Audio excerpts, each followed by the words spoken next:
WhatsApp guys, मैं हूं रोहित शर्मा और आप देख रहे हैं हमारा चैनल। अगर आपने हमारा चैनल सब्सक्राइब नहीं किया तो जल्दी से उसको सब्सक्राइब कर ले, बेल बटन दबा दे ताकि आप तक हमारे वीडियो पहुंचते रहें। तो चलिए दोस्तों, इस वीडियो में बात करेंगे उन आशियों को डिकोड करने की या उन लाइनों को डिकोड करने की पूरी तरह से। और अगर लाल किताब हमें अलाउ करेगी तो चलिए देखते हैं क्या लिखा है उनमें। दोस्तों, बुद्ध को जैसे कि मैंने कहा काफ़ी बार घड़ा कहा गया है। और घड़ा बेसिकली कि जिसमें आप कुछ भी डाल लें, पानी डाल लें, मोस्टली पानी डाला जाता था। पानी क्या है? एजुकेशन, जो मेन पर्पस उस घड़ा था, और पानी ठंडा रहता था उस घड़े में। बुद्ध ब्रेन, जिसमें हम चंद्र क्या है? तालीम, एजुकेशन, तो जिसमें हम ज्ञान डालते हैं, एजुकेशन डालते हैं। एजुकेशन तालीम, बेसिकली ज्ञान जो है वो बृहस्पति से भी आ जाता है। तो ये सारी चीज़ें मिक्स हैं, बृहस्पति चंद्र, जैसा कि मैंने शुक्र और चंद्र की बात की। तो बेसिकली कच्चा घड़ा, कच्चा घड़ा बुद्ध 4 में मैंने किसी और प्रकार से बताया था। बड़ा कुछ लोग सोचते हैं। मेरे एक मित्र से बात हुई, उन्होंने तो कच्चे घड़े को बुद्ध 4 में ये बता दिया भी, ये ऐसी कन्या जिसका करैक्टर ढीला हो, जिसको माँ ने उसको ठीक तरह नहीं रखा और वो कच्चे करैक्टर की हो। तो अपने अपने विचार हैं दोस्तों, अपनी अपनी मत है, मान्यताएं हैं। तो बेसिकली यहाँ पर कच्चे घड़े का मतलब है, क्योंकि पानी क्या है? तालीम है। और घड़ा क्या है? पानी को होल्ड करता था और पानी को प्रोटेक्ट करता था। तो यहाँ पर घड़ा यानी कि बुद्ध क्या है? बुद्धि भी है, तो ब्रेन भी है। तो ऐसा ऐसा ऐसा ब्रेन जो जिसको जितना मर्जी समझा लें आप कि ये काम गलत है, ये नहीं करना, वो फिर भी कहेगा मैंने तो करके देखना ही देखना। तो कच्चा घड़ा यानी कि ऐसा इंसान जो समझदार होते हुए भी बेवकूफ़ों वाली कोशिश करेगा। यानी कि जितना उसको समझाओगे, जितना कच्चे घड़े में आप पानी डालते जाओगे, उतना ही वो खराब होता जाएगा। यानी कि जितना समझाने की कोशिश करोगे उतना ही खराब होता जाएगा। तो दोस्तों, यहाँ पर बैठा बुद्ध बेसिकली खराब ही है। और ऐसा जातक पढ़ा लिखा होकर भी बेवकूफ़ होता है। जितना ज़्यादा अमीर होगा, जितना ज़्यादा अक्कड़ वाला इंसान होगा, उतना ही वो बेवकूफ़ी करेगा या बेवकूफ़ों वाली हरकतें करता होगा। और कच्चा घड़ा कहने का भावार्थ, उसे अकल तब आएगी जब उसके नुकसान हो जाएगा। यानी कि जब सब कुछ वो गवा बैठेगा तब उसे अकल आएगी। कच्चे घड़े का पानी जब सूख जाए, जब उसे सारा का सारा पानी सूख जाए, चाहे धूप में, पहले धूप में सुखाते हैं और फिर आग में जलाते हैं। यानी कि जब तक उसे चोट नहीं लगेगी वक्त की, जब तक सेक नहीं मिलेगा, तब तक अकल नहीं आएगी। आगे पंडित जी ने बात की कंठी वाला तोता।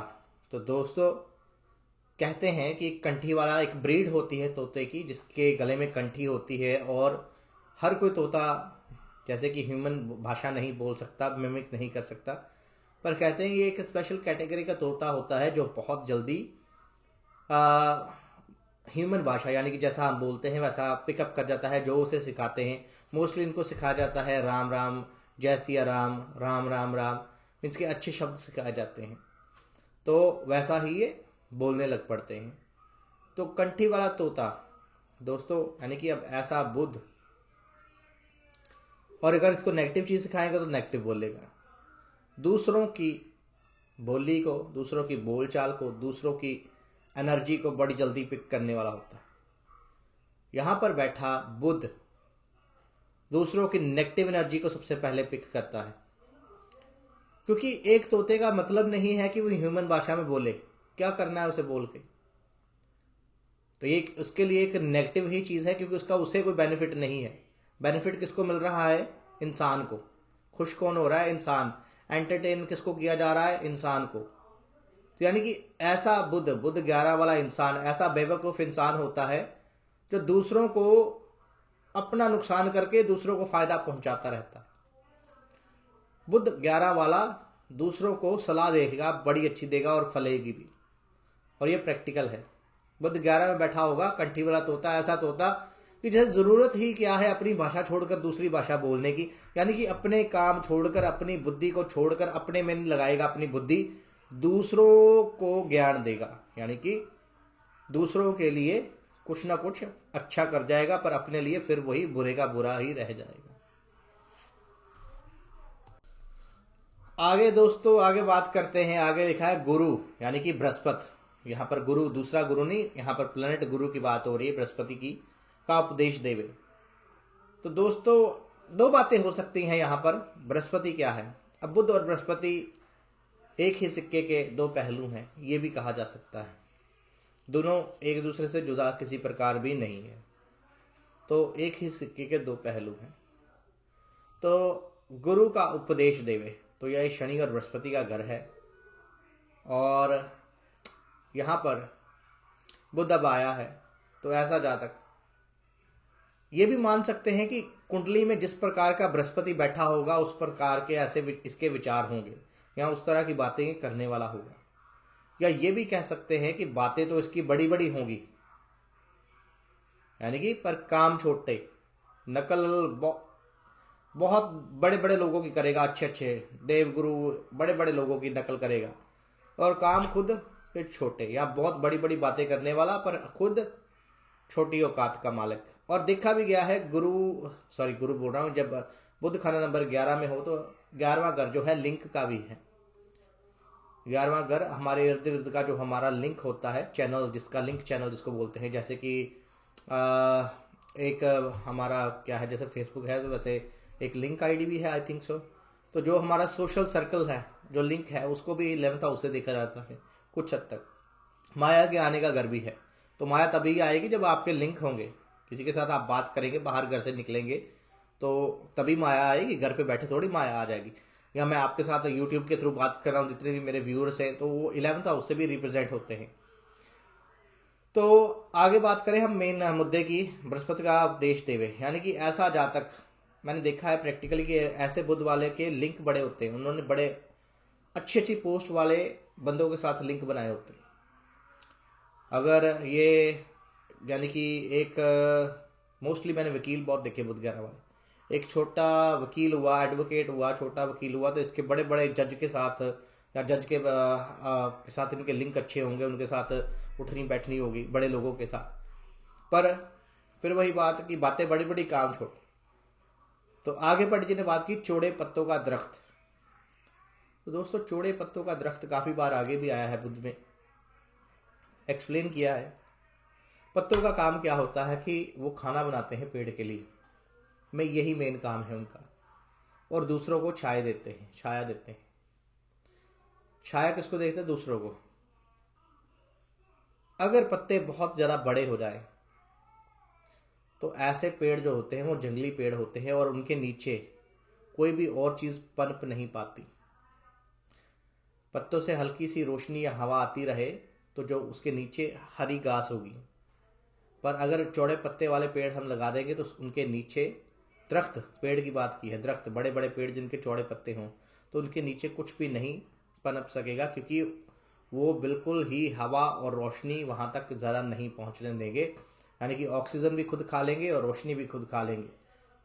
मतलब ऐसा इंसान सिरे का मतलब परस्त, सेल्फिश, जिसके साथ भी जुड़ता है सबसे पहले अपना मतलब देखेगा। तो ऐसा इंसान ऐसा होगा कि मीन होगा, सेल्फिश होगा, सबसे पहले अपना प्रॉफिट देखने वाला, कि प्रॉफिट का घर भी है, माया के आने का घर है। तो ऐसा ऐसा बुद्ध जो सबसे पहले देखेगा कि यार इस काम में मेरा क्या प्रॉफिट है, फिर मैं आगे चलूंगा। तो कुछ इस प्रकार से भी चौड़े पत्तों का दरख्त हो सकता है। मैंने जब पहले एक्सप्लेन किया कुछ और वे में किया हो, तो हर घर के अकॉर्डिंगली आप देख सकते हैं, डिफरेंट व्यूज दिमाग में आते हैं, जो जो आते हैं आपके साथ डिस्कस करता हूँ। जैसा भी लाल किताब मुझे अलाउ करती है, मैं कुछ भी नहीं हूँ, ये गैबी किताब है, लाल किताब, और जो वो मेरे दिमाग में विचार डाल रही है वही आप तक पहुंच रहे हैं दोस्तों। आगे बात की सीप की। तो दोस्तों सीप क्या है? सिपियां। सीप की एक खासियत है कि हार्ड शेल होती है, जिसे कैल्शियम कार्बोनेट से बनती है, अंदर से खोखली, दिखने में चमकदार, पर कीमत कुछ भी नहीं। और सीप की दूसरी खासियत, अगर आप इसको सीधी रखेंगे तो ये टिकेगी नहीं, उल्टी रखेंगे तो स्टेबिलिटी हो जाएगी। यानी कि दो बातें, पहली बात तो ऐसा जातक दिखने में चमकीला, अच्छा, पर अंदर से खोखला। दूसरी बात उल्टी बुद्धि का, यानी कि अगर ऐसा बुध ठीक हो जाए तो बहुत अच्छी बात है, नहीं तो कई बार इसको ज्योतिषी थाली का बैंगन भी बोलते हैं बुध 11 वाले को। बुध 11 वाला जिस तरफ भी पलड़ा भारी उस तरफ ही उसने जंप कर दिया। थाली का बैंगन की जिस तरफ भार हुआ जिस उस तरफ ही वो लुढ़क गया। यानी ऐसे जातक का खुद का स्टैंड नहीं होता, जैसा माहौल देखा वैसा ही बन जाता है या उसके साथ ही मिल जाता है, जिसकी तरफ ये भारी हो, जिसकी साइड भारी हो। जैसे सीप होती है। हीरा, दोस्तों हीरा सबसे कीमती, लाखों करोड़ों का, पर हीरा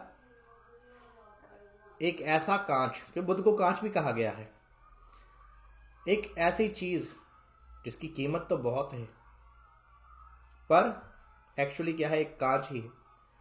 और हीरा, कहते हैं लोग कि हीरे की चमक बहुत है, पर कभी आपने नोट किया हीरे की खुद की चमक बिल्कुल नहीं होती। हीरे की अगर चमक होती है तो कहां से आती है? सूर्य से, लाइट से, प्रकाश से। हीरे की खुद की रोशनी नहीं है। अगर अंधेरा हो तो हीरा कभी भी चमक नहीं सकता। हीरे पे जितना प्रकाश पड़ेगा, जितनी रोशनी पड़ेगी, उतना ही वो चमकदार होता जाएगा। तो यार दोस्तों, इससे ये चीज समझ में आती है कि सूर्य का भी किसी न किसी तरह से लिंक है। तो ऐसा बुध अगर इसे पिता का साथ मिलता रहे, या सूर्य कुंडली में अच्छा हो, या सूर्य से योग दृष्टि हो, तो हो सकता है कि ये अब यही बुध कांच की बजाय हीरे की तरह चमके। आगे बात करते हैं फिटकड़ी की। दोस्तों फिटकड़ी बुध की चीज है, स्किन इन्फेक्शन में लगाई जाती है। फिटकड़ी, एक खासियत फिटकड़ी की और है, वास्तु में भी यूज की जाती है, या वैसे भी लोग यूज करते हैं टॉयलेट में या घरों में जहां पे मॉइस्चर ज्यादा हो। कहते हैं फिटकड़ी को कहीं पर रखें तो वो नेगेटिव एनर्जी सोख लेती है। और स्किन पे भी लोग लगाते हैं, फोड़े फिंसी इन्फेक्शंस के लिए भी लगाते हैं। एंटीबायोटिक भी होती है मेडिकल वे में बात करें तो, क्योंकि मैं तकरीबन ज़्यादा साइंस को साथ में लेकर चलता हूँ साइंटिफिक वे में, तो एंटीबायोटिक भी होती है फिटकड़ी। तो दोस्तों यहाँ का बुध, यानी कि खुद के लिए अच्छा हो चाहे ना अच्छा हो, पर दूसरों के लिए हमेशा ही फायदेमंद होगा। बुध 11 वाला जातक अपने लिए अच्छा हो चाहे ना हो, दूसरों का अच्छा ही हो जाएगा। यानी कि अगर साइमन था उसमें बुध को पारस कहा गया है, तो यहाँ पर फिटकड़ी यानी कि दूसरों के दुख हरने वाला होगा, दूसरों की तकलीफें दूर करने वाला होगा। मोस्टली जैसा मैंने बताया, मैंने वकील बहुत देखे बुध 11 वाले, दूसरों के दुखों को हरेगा। और ऐसा जातक मैंने देखा है, मेरा दोस्त है, वो बहुत सिंपैथेटिक होते हैं। अगर मैं उसके साथ बात करूँ ना कि यार, वो बोलेगा यार तेरी आवाज को क्या, मैंने बोला यार थोड़ा सा जुकाम हो गया, चल मैं आता हूँ घर तेरे डॉक्टर के पास चलते हैं। यार एक सिंपैथेटिक बहुत होते हैं। पर अगर मैं उसको बोलूँ चल यार आ जा, तो हम चलते, तो सॉरी यार मैं थोड़ा सा बिजी हूँ, माफ करना, मैं कल आऊँ, हम कल इकट्ठा चलते हैं। तो यानी कि वही बात आ गई कि एक्चुअली काम आने वाले नहीं होते, पर सिंपैथी जुबान के ऐसे होंगे कि बस एक सिंपैथेटिक वे में कि यार क्या हो गया तुम्हें, चोट लगी थी, ओ माय गॉड अगर मैं होता तो ना लगने देता, ऐसी ऐसी बातें करेंगे बड़ी बड़ी। तो आगे बात करते हैं। पंडित जी ने कहा उल्टा घड़ा या जन्म वक्त, जबकि इंसान इस दुनिया में आते वक्त सर नीचे मगर सबको प्रणाम करता हुए। दोस्तों उल्टा घड़ा वही जिसमें जो खाली है, जिसमें पानी नहीं है। बच्चा जब जन्म लेता है तो उसको कुछ भी उसके दिमाग में नहीं होता, उसके विचार शून्य होते हैं, उसको कोई सोच नहीं होती, कोई समझ नहीं होती, कोई भाषा का ज्ञान नहीं होता। पर जैसे जैसे सबको प्रणाम करता आए, मीन्स की जैसे जैसे वो सबको गुरु बनाता जाता है, गुरु मानता जाता है, सबसे सीखता जाता है। तो एक बच्चा अगर किसी से सीखेगा तो झुककर ही ऑब्वियसली सीखेगा, कि बच्चा है। तो जैसे जैसे वो जिस तरह के माहौल में होता है, जिन जिन से मिलता है, उनसे सीखता जाता है, तो वही एक दिन वो बहुत अच्छा बन जाता है। यानी कि बुध 11 में हो तो ऐसे जातक को हमेशा ही दूसरों से अच्छा ही सीखना चाहिए। जैसा मैंने बोला कि ये हमेशा नेगेटिव चीजें ही पिक करता है। ये एक बच्चे को समझ नहीं होती कि क्या सही है क्या गलत है। अगर एक बच्चा देखेगा किसी ने कोई चीज़ मुंह में डाली है, तो आपने देखा छोटे बच्चे वो हर चीज़ उठा के मुंह में डाल लेंगे, वो उसको खाना ही समझेंगे। अगर छोटा बच्चा आपने देखा कई बार गालियां निकाल रहे होंगे, क्योंकि उनके घर में चाचा ताए गालियां निकालते हैं, तो हम कहते हैं ना बच्चों के सामने ये बात मत करो, वो पिक कर लेंगे। तो यानी कि बुद्ध 11 वाला ऐसी सोच का मालिक होता है कि जो जो भी नेगेटिविटी होती है उसको सबसे पहले पिक कर लेता है। पर अगर ऐसा जातक हमेशा ही डाउन टू अर्थ रहे, यानी कि नेगेटिविटी सबसे पहले आएगी, पर उसके बाद में क्या, जैसे उल्टा बच्चा, जैसे पंडित जी ने कहा जन्म के वक्त उल्टा बच्चा, तो बच्चा एक्चुअली उल्टा होता है, पहले सर आता है फिर पांव आते हैं कहते हैं, और आजकल तो सदेरी नहीं होते हैं बेसिकली। यानी कि ऐसे जातक को हमेशा ही जो चीज़ इसने सोचनी है उसके अगेंस्ट सोचे, उसको पिक करे, नेगेटिव चीज़ को नहीं पिक करे, नेगेटिव इसके सामने आएगी, पर ये पॉजिटिव चीज़ पिक करे, यानी कि पांव, हर चीज़ को बॉटम से देखे, उसको सामने से ना देखे, सर झुकाकर उसके, क्योंकि जब हम सर झुकाते हैं तो हमें क्या चीज़ दिखती है, किसी के आगे हम सर झुकाते हैं तो उसके पांव दिखते हैं। यानी कि हमेशा ही किसी की नेगेटिविटी ना उठाए, उसकी पॉजिटिव उठाए और पॉजिटिव चले, और सबको सर झुकाने वाला, राम राम करने वाला, तोते की तरह सलाम करने वाला, सबका भला मांगने वाला, ऐसा होना चाहिए। तो दोस्तों मैंने वैसे काफ़ी कुछ साथ में बता ही दिया है। बुध 11 में काफ़ी कॉम्प्लिकेटेड है। बुध 11 में बेसिकली ऐसे जातक को सबकी ही हेल्प करने वाला होना चाहिए, सबको सलाम करने वाला होना चाहिए, सबसे के साथ बना के रखे, किसी के साथ बिगाड़े ना। अगर इसको कोई प्रॉब्लम आ रही हो तो कंठी वाला तोता जो है वो, पर कोई भी उपाय करने से पहले प्लीज़ प्लीज़ प्लीज़, मैंने हमेशा कहा है किसी से पूछ कर करेंगे, सिर्फ एजुकेशनल वे से है, तो कंठी वाला तोता जो है उसको आज़ाद करवा दे। चौड़े पत्तों वाला दरख्त अगर इसने घर में रखे हुए हैं, कोई पेंटिंग है, कोई बेडशीट है, कोई पर्दे हैं, तो उनको रिमूव करे।